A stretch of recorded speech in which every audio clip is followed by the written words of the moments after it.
SSC steno वाले सभी बच्चे स्वागत करता हूं। मैंने इंस्टाग्राम पर पोस्ट डाली थी कि मैं आपको कंप्लीट डिटेल्स दूंगा, तो ये वीडियो 5 से 10 मिनट की होने वाली है आपके लिए। और मैं कोशिश करूंगा कि शॉर्ट वीडियो में बता सकूं आपको। ठीक है, आइए स्टार्ट करते हैं।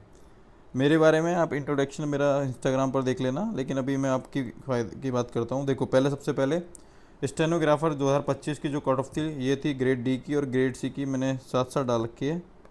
तो इस हिसाब से आपको मेहनत करनी पड़ेगी। कट ऑफ ज़्यादा जा रही है। कट ऑफ ज़्यादा जाने का रीज़न क्या है कि इसमें वैकेंसी कम आती हैं as compare to SSC CGL और सीएचएसएल। तो इसलिए घबराना नहीं है इसमें, क्योंकि इसमें बच्चे भी एसएससी सीएचएसएल की तुलना में और सीजीएल की तुलना में कम होते हैं, क्योंकि एक स्किल रिक्वायरमेंट जब किसी भी एग्ज़ाम में होती है तो उसमें बच्चे का कंपटीशन अपने आप कम हो जाता है। और शॉर्ट हैंड सीखने के लिए लगभग 6 से 8 महीने लगते हैं, तो बच्चे इसी डर से इस फॉर्म को नहीं फिल करते। अब तो लेकिन काफ़ी बच्चे फॉर्म को फिल कर रहे हैं, लेकिन मैं यही कहता हूँ फिर भी अभी भी कंपटीशन कम है और सुनहरा मौका है आपके लिए। 2026 में जैसे एग्ज़ाम के ऑलरेडी फॉर्म फिल हो चुके हैं, तो 2027 में वाले बच्चे जो अगर आप तैयारी कर रहे हो तो आपके लिए सुनहरा मौका बनेगा 2027 में। और 26 वाले बच्चों का जो प्री एग्ज़ाम सीबीटी एग्ज़ाम है वो जुलाई अगस्त 2026 के बीच में होगा। ठीक है, ये नोटिफिकेशन है। अब ये नेक्स्ट ईयर ऐसे ही आता है, लगभग इसी टाइम पे पिछले साल 2025 में भी आया था, और हो सकता है 2027 में भी इसी टाइम पे आएगा। तो नोट कर लो ये सारी चीज़ें और इसी हिसाब से तैयारी स्टार्ट कर दो। आप सोच लो कि अगर आपको शॉर्ट हैंड अगर अभी सीख रहे हो तो शॉर्ट हैंड आपको कंप्लीट करनी पड़ेगी। जब तक इसका प्री एग्ज़ाम हो जाए ना, तब तक आप बेसिक इसकी चीज़ें सीख लो। जो बेसिक अल्फ़ाबेट है वो सीख लो, लर्न कर लो, और उसके बाद उसकी प्रैक्टिस करना। ठीक है, जब इसका एग्ज़ाम हो जाए प्री, क्योंकि उसमें भी 2 या 3 महीने मिल जाते हैं स्किल टेस्ट में भी। ठीक है, स्किल टेस्ट के लिए मेरे हिसाब से मानना है, लेकिन 6 महीने तो चाहिए आपको। तो इस हिसाब से तैयारी करो, 6 मंथ तो चाहिए। ठीक है, और एज लिमिट क्या मांगी थी इस बार? 1/8/2026 इसके डेट फिक्स करी थी कि 18 से 30 साल होनी चाहिए ग्रेड सी के लिए, और ग्रेड डी के लिए 18 से 27 साल। ये इसकी, और जो सभी कैटेगरी के हिसाब से एज रिलैक्सेशन मिलती है इस एग्ज़ाम में। एग्ज़ाम पैटर्न क्या है इस एग्ज़ाम का? देखो, टेनो का देखो एग्जाम पैटर्न ये होता है। जनरल इंटेलिजेंस के 50 क्वेश्चन आते हैं 50 मार्क्स के, जनरल अवेयरनेस के 50 क्वेश्चन 50 मार्क्स के, और इंग्लिश लैंग्वेज एंड कॉम्प्रीहेंशन से 100 क्वेश्चन आते हैं और 100 मार्क्स के। और इसमें पहली बार क्या इंट्रोड्यूस हुआ है, फर्स्ट टाइम इंट्रोड्यूस हुआ है कि इसमें सेक्शनल टाइमर, इसके लिए 30 मिनट, इसके लिए 30 मिनट, और इसके लिए 60 मिनट। तो अब इस हिसाब से आपको प्रैक्टिस करनी पड़ेगी। आप अभी बता देता हूँ कि टेक्स्ट बुक से आप प्रैक्टिस कर लेना या ओलिव बोर्ड से प्रैक्टिस कर लेना, पहले ही बता देता हूँ मैं। ठीक है, फिर बाद में आपने बोला कि भैया प्रैक्टिस के लिए बताया नहीं। एक किसी भी और प्लेटफॉर्म से अगर आप पढ़ रहे हो तो वहाँ से भी आप इसकी प्रैक्टिस कर लेना। स्किल टेस्ट में और ग्रेड सी के लिए 100 वर्ड पर मिनट होनी चाहिए आपकी स्पीड, और ग्रेड डी के लिए 80 वर्ड पर मिनट होनी चाहिए आपकी स्पीड। यह डिटेल आप इसको देख लो कि कितनी स्पीड चाहिए। इसको क्या होता है, पहले भाई वो एक बार अपने जैसे ना पहले बोलते हैं, फिर आपको वो लिखना पड़ता है, फिर उसको ना टाइप भी करना होता है। तो उसके लिए 50 मिनट की टाइमिंग है।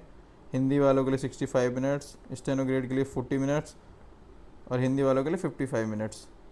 जो शॉर्ट हैंड सीखते हैं वो समझते होंगे कि क्या करना है, क्योंकि 100 वर्ड पर मिनट लिखने के लिए इसमें क्या होता है, पहले आपको लिखना है जो वो बोलेंगे उसको, फिर उसको टाइप भी करना होता है। और एक स्पेशल इन्होंने ये स्टार लगा के एक पॉइंट लिख रखा है, यदि आप सोचो कि अगर आपका सिलेक्शन आपने हिंदी मीडियम से क्लियर कर लिया, लेकिन आपको अगर डिपार्टमेंट में इंग्लिश टाइपिंग या फिर स्टेनोग्राफी यही है, तो आपको वो सीखनी पड़ेगी, और प्रोविजन पीरियड के अंदर आपको ये सीखनी पड़ेगी, और आप इससे मना नहीं कर सकते। ठीक है, अगर इसका उल्टा अगर आपने इंग्लिश में टाइप दिया था, तो अगर वहाँ हिंदी की रिक्वायरमेंट है तो आपको हिंदी में भी सीखना पड़ेगा। तो ये इसका ये लिख रखा है स्पेशल, इस लाइन को पढ़ लो और दिमाग में बैठा लो। ये है सिलेबस। सिलेबस ऑलमोस्ट सेम है, एसएससी सीजीएल हो चाहे सीएचएसएल हो, सीपीओ स्टेनो, सभी का सिलेबस सेम है। मैंने ऑलरेडी अपने इंस्टाग्राम पोस्ट पर शेयर कर रखा है, टेलीग्राम पर भी शेयर कर रखा है, तो वहाँ से आप डाउनलोड कर लेना। सारे टॉपिक सेम है, analogy, classification, coding, decoding, blood relations, syllogism, statement, conclusion, alphabet, numeric series, सारे यही सिलेबस है, सेम सिलेबस होता है सभी का। जनरल अवेयरनेस का भी सेम है, और इंग्लिश सबसे ज़्यादा इंपॉर्टेंट है। तो सारे को ध्यान रखना है कि इंग्लिश बहुत मेहनत से पढ़नी पड़ेगी। डेली कम से कम आपको 15 से 20 मिनट इंग्लिश की हैबिट बनानी पड़ेगी, पढ़ना पड़ेगा इंग्लिश को। इंग्लिश को इग्नोर नहीं कर सकते। इस एग्ज़ाम को क्लियर करना है तो ये दिमाग में बैठा लेना। अगर इंग्लिश नहीं पढ़ते हो तो अभी से इसके फॉर्म को फिल मत करना, क्योंकि इंग्लिश के बिना एग्ज़ाम क्लियर ही नहीं हो सकता। ये पूरा डिटेल सिलेबस है, मैं इसको शेयर कर दूंगा इंस्टा पर भी और टेलीग्राम पर भी, देख लेना। टॉपिक वाइज लिखे हुए हैं कि कौन से टॉपिक आएगा, ठीक है। अब शॉर्ट्स क्या रहेगा, इंग्लिश कहाँ से कंप्लीट करें। इंग्लिश कंप्लीट करने के लिए आप English with Rani ma'am YouTube पर फ्री अवेलेबल है। इन्होंने बहुत सारी वीडियोस डाल रखी हैं, फ्री हैं, जो रेलिवेंट हैं। एक अमन सर हैं, आप ये अमन सर इंग्लिश सर्च कर लेना यूट्यूब पर। इन्होंने भी फ्री कोर्स करा रखा है पूरा ग्रामर का। कॉम्प्रिहेंशन पार्ट के लिए आप इंग्लिश माध्यम चैनल को फॉलो कर सकते हैं। ये डेली एडिटोरियल प्रोवाइड करता है और बहुत अच्छा प्लेटफॉर्म है, और ये इम्पोर्टेंट वोकैब भी प्रोवाइड करता है जो टफ़ लगती हैं आपको, ठीक है। और वोकैब के लिए मैंने ऑलरेडी ब्लैक बुक बता रखी है आपको, और उसके इम्पोर्टेंट टॉपिक मैंने ऑलरेडी शेयर कर रखे हैं अपने इंस्टा और टेलीग्राम पर। रीजनिंग के लिए 2 सर मैं बता रहा हूँ, एक कमल सर हैं, एक पीयूष वार्ष्णेय सर हैं। आप इन दोनों में से किसी को भी फॉलो कर लेना। कंप्लीट कोर्स करा रखा है फ्री ऑफ कॉस्ट यूट्यूब पे। बच्चा जीके जीएस के लिए परमार सर या लूसेंट बुक से आप पढ़ सकते हैं। और परमार सर के आपको क्या करने हैं, 1 शॉट करने हैं या बॉम्ब शॉट करने हैं। इन दोनों को बार बार रिवाइज करना है। और अगर आपके पास फैटमैन बुक है परमार सर की तो बहुत अच्छा रहेगा, ठीक है।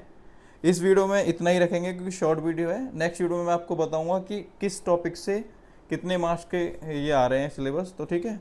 और जो भी बचा कुचा शॉर्ट हैंड कहाँ सीख सकते हैं आप, शॉर्ट हैंड ऑफलाइन करें ऑनलाइन करें, मैं नेक्स्ट वीडियो में बताता हूँ आपको, ठीक है। वीडियो अच्छी लगे तो चैनल को सब्सक्राइब कर देना। मिलते हैं नेक्स्ट वीडियो में। आप सभी का बहुत बहुत धन्यवाद।